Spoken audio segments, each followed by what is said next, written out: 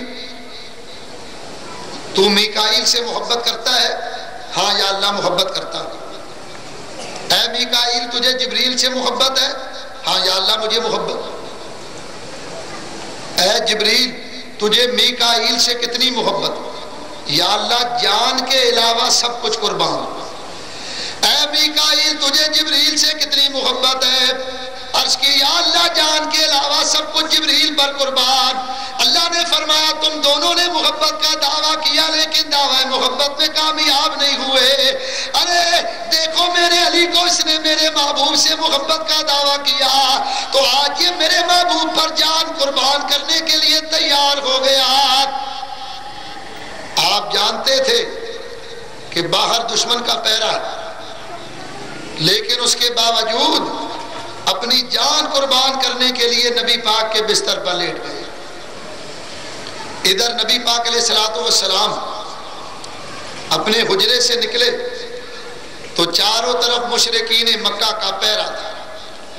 حضور نے اللہ کی بارگاہ میں عرض کیا رب العالمین یا اللہ تیری طرف سے ہجرت کا حکم ہو گیا لیکن یا اللہ یہاں تو چاروں طرف انہوں نے میرے مکان کا حجرے کا محاصرہ کیا ہے۔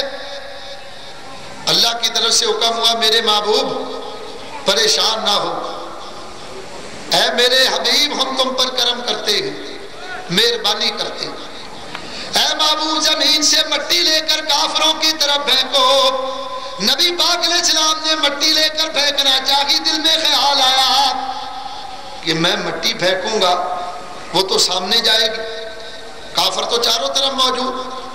بس یہ خیال آنا تھا، نبی پاک علیہ السلام نے مٹی لی اور اللہ کی بارگاہ میں کیا اللہ میں مٹی پھینکوں گا وہ تو سامنے جائے گی، کافر چاروں طرف موجود ہیں۔ اللہ نے فرمایا محبوب مٹی پھینکنا تیرا کام ہے اور مٹی کو چاروں طرف پہنچانے پر میں قادر ہوں۔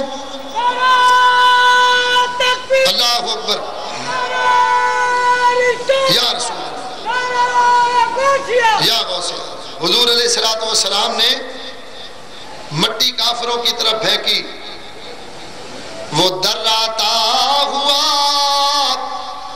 وحدت کا دم برتا ہوا نکلا، وہ دراتا ہوا وحدت کا دم برتا ہوا نکلا، تلاوت سورہ یاسین کی کرتا ہوا نکلا۔ حضور نے مٹی لی اور اس پر یاسین شریف دم کی۔ بعض لوگ کہتے ہیں یہ دم دروز سنیوں نے نکال لی، دم ہم کرتے ہیں اور بے دم یہ ہونے لگتے ہیں۔ یاد رکھو دم کرنا اللہ کی سنت، دم کرنا ہمارے نبی پاک کی سنت، دم کرنا جبریل امین کی سنت، بلکہ دم کرنا نبی پاک کے صحابہ کی بھی سنت۔ انشاءاللہ کبھی اسی موضوع پر تقریر کریں گے کہ دم کرنا کس کس کی سنت۔ حضور علیہ السلام نے سورہ یاسین پڑھ کر دم کیا اور وہ مٹی کافروں کی طرف پھینکی، علماء نے لکھا وہ سارے کے سارے اندھے ہو گئے۔ حضور علیہ السلام یہاں سے نکلے اور سیدھا حضرت سیدنا صدیق اکبر رضی اللہ تعالیٰ عنہ کے مکان پر آئے۔ ام المومنین حضرت عائشہ صدیقہ رضی اللہ تعالیٰ عنہ فرماتی ہیں 1,24,000 صحابہ آتے ہیں تو میرے نبی کے دروازے پر، اور آج میرے ابا کا مقام دیکھو کہ میرا نبی میرے ابا جان کے دروازے پر آیا۔ حضور علیہ السلام حضرت صدیق اکبر کے مکان پر آئے تو دیکھا دروازہ کھلا ہوا ہے اور اندر سے چراغ کی روشنی آ رہی۔ حضور نے دروازہ کھٹکھٹایا، حضرت صدیق اکبر آئے، یا رسول اللہ آپ؟ حضور نے فرمایا ابو بکر تم رات کو سوئے نہیں؟ دروازہ کھلا ہوا ہے، چراغ جل رہا ہے، کیا بات؟ عرض کی یا رسول اللہ مجھے اچھی طرح یاد ہے آپ نے ایک مرتبہ مجھے کہا تھا اے ابو بکر مجھے ہجرت کا حکم ہوگا، تو نے میرے ساتھ چلنا ہوگا۔ یا رسول اللہ وہ دن ہے اور آج کا دن ہے، میں رات کو کبھی سویا نہیں بلکہ دروازہ کھول کے آپ کا انتظار کرتا رہتا ہوں۔ ارے میاں کوئی ہے جو ایسی وفاداری دکھائے کہ جس نے اپنی راتوں کو اللہ کے حبیب پر قربان کر دیا؟ ساری رات اس لیے جاگتے ہیں کہ میرا نبی دروازے پر آئے گا اور اس کو انتظار کرنا پڑے گا۔ ارے اللہ ہمیں ہزاروں زندگیاں بھی عطا کر دے تو صدیق اکبر کا مقام نہیں پا سکتے۔ حضور نے فرمایا ابو بکر ہمیں اللہ کی طرف سے ہجرت کا حکم ہو گیا اور تم ہمارے ساتھ چلو گے۔ حضرت سیدنا صدیق اکبر رضی اللہ تعالیٰ عنہ آپ کے پاس عمر بھر کی کمائی 80,000 درہم پڑا ہوا تھا، آپ نے وہ 80,000 درہم لیا۔ دیکھو یہ 80,000 درہم اگر آج ڈالر میں تقسیم کیا جائے، اس کو تبدیل کیا جائے، کنورٹ کیا جائے تو 50,000 درہم کے بنتے ہیں تقریباً 4 کروڑ امریکن ڈالر، اور 80,000 کی 30,000 اور ملا لو تو تقریباً یہ 7 کروڑ امریکن ڈالر کے قریب یہ رقم بنتی ہے۔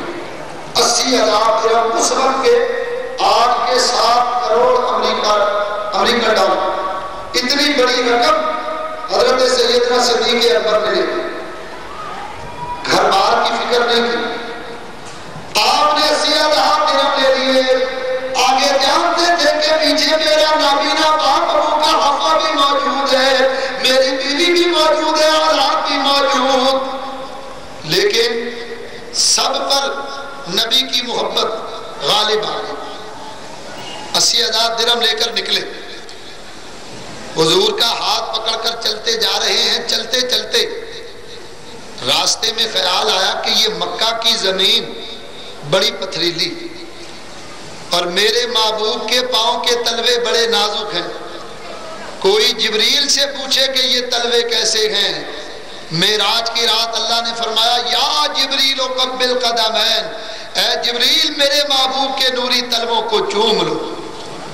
جبریل امین نے اپنے کافوری ہونٹ حضور علیہ السلام کے تلووں کے ساتھ لگائے اور زبان حال سے کہا ہوگا نہ جنت کی کلیوں میں دیکھا، نہ جنت کی کلیوں میں دیکھا، مزہ جو محمد کی تلیوں میں دیکھا۔ اللہ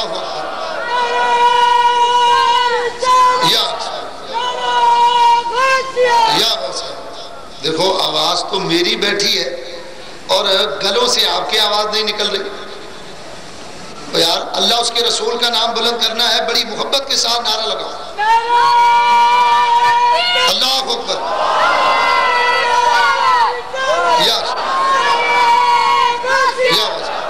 دیکھو یا تو پیچھے برف باری ہو رہی ہے، پیچھے والوں کے گلے سے سردی کی وجہ سے آواز نہیں نکل رہی، یا آپ کے پیچھے آیا ہوا ہے رمضان اور انہوں نے 29واں روزہ رکھ لیا، اتنے کمزور ہو گئے ہیں کہ گلوں سے آواز نہیں نکل رہی۔ وہ سامنے گلزار انبیاء سے ایسا لگ رہا کسی نے آواز دی۔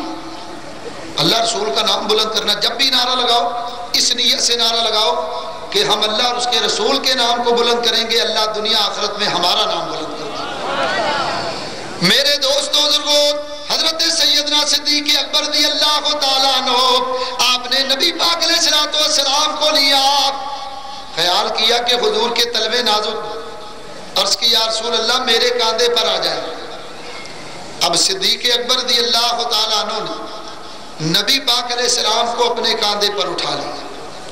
اب صدیق اکبر کا مقام دیکھیے، بڑی مشہور حدیث ہے، آپ نے اکثر علماء سے سنی، مشکات شریف کی حدیث ہے۔ ایک دن نبی پاک علیہ السلام نے اپنے ایک کاندھے پر امام حسن کو بٹھایا ہوا ہے اور ایک کاندھے پر حضرت امام حسین کو بٹھایا ہوا ہے۔ سرکار دونوں شہزادوں کو لے کر نکلے تو سامنے سے حضرت ابو ہریرہ آتے ہوئے نظر آئے۔ آپ نے دیکھ کر فرمایا یا رسول اللہ سواری کتنی پیاری ہے۔ حضور نے فرمایا ابو ہریرہ یہ نہ کہو بلکہ یہ کہو کہ سوار کتنے پیارے ہیں۔ سوار وہ ہیں جن کے بارے میں حضور نے فرمایا ان الحسن والحسین سیدا شباب اہل الجنات۔ حضور نے فرمایا امام حسن امام حسین یہ دونوں جنتی نوجوانوں کے سردار ہیں۔ آج یہ دونوں جنتی نوجوانوں کے سردار نبی پاک کے کاندھے پر سوار۔ ارے میاں غور کرو، جو نبی کے کاندھے پر سوار ہو جائے وہ تو جنت کے نوجوانوں کا سردار ہو جائے، اور آج ہجرت کی رات صدیق اکبر کے کاندھے پر نبی پاک علیہ السلام سوار ہیں۔ اندازہ کرو کہ حضرت صدیق اکبر کا کیا مقام ہوگا۔ پھر آپ کیوں نہ جنت کے اندر ادھیڑ عمروں کے سردار بنیں گے۔ حضرت صدیق اکبر کے کاندھے پر نبی پاک علیہ السلام سوار۔ قرآن کریم ایک مقام پر مجاہد اسلام کی شان بیان کرتے ہوئے فرماتا ہے، اللہ تعالیٰ ارشاد فرماتا وَالْعَادِيَاتِ ضَبْحًا فَالْمُورِيَاتِ قَدْحًا۔ اللہ فرماتا قسم ہے مجاہد کے گھوڑے کی، جب وہ دوڑتا ہے تو اس کے نتنوں سے سانس نکلتی۔ غور کرو، اگر نبی پاک علیہ السلام کی امت کا مجاہد گھوڑے پر سوار ہو جائے تو اس کی سانس اللہ کو اتنی پیاری ہو جائے کہ اللہ تبارک و تعالیٰ قرآن میں اس کی قسمیں یاد فرمائے۔ اور آج ہجرت کی رات صدیق اکبر کے کاندھے پر نبی پاک علیہ السلام سوار ہیں۔ اندازہ کرو کہ آپ کی سانس اللہ کو کتنی پیاری ہوگی۔ صدیق اکبر رضی اللہ تعالیٰ عنہ کے کاندھے پر نبی پاک علیہ السلام سوار۔ حضور علیہ السلام دیکھو جب نبی پاک علیہ السلام کی ولادت ہوئی نا تو کتاب کا نام ہے زرقانی شریف، حضرت حلیمہ آپ فرماتی ہیں کہ میں مکہ مکرمہ ایک بچے کو لینے کے لیے آئی۔ فرماتی ہیں جب میں مکہ داخل ہوئی تو مجھے پتا چلا کہ میری اونٹنی بڑی کمزور تھی، اس کے دیر سے پہنچنے کی وجہ سے میرے قبیلے کی عورتوں نے امیروں کے بچوں کو لے لیا۔ ایک بچہ مکہ میں ایسا بچہ ہے جو یتیم ہے، اس کو کسی نے نہیں لیا۔ حضرت حلیمہ فرماتی میں نے اپنے شوہر سے مشورہ کیا کہ اگر ہم بغیر بچہ لیے چلے گئے تو لوگ ہمارا مذاق اڑائیں گے، اگر تم اجازت دو تو میں اس یتیم بچے کو لے لوں۔ آپ کے خاوند نے کہا اجازت۔ حضرت حلیمہ فرماتی ہیں میں مکہ کی گلیوں میں بیٹھی تھی، ایک بڑی وجیح شخصیت تشریف لے آئے۔ انہوں نے آ کر پوچھا تمہارا نام کیا ہے؟ میں نے کہا حلیمہ۔ کس قبیلے سے تعلق رکھتی ہوں؟ قبیلہ بنی سعد سے۔ انہوں نے کہا حلیمی اور سعادت خوبیاں دو پاس ہیں تیرے، انہی دونوں کے باعث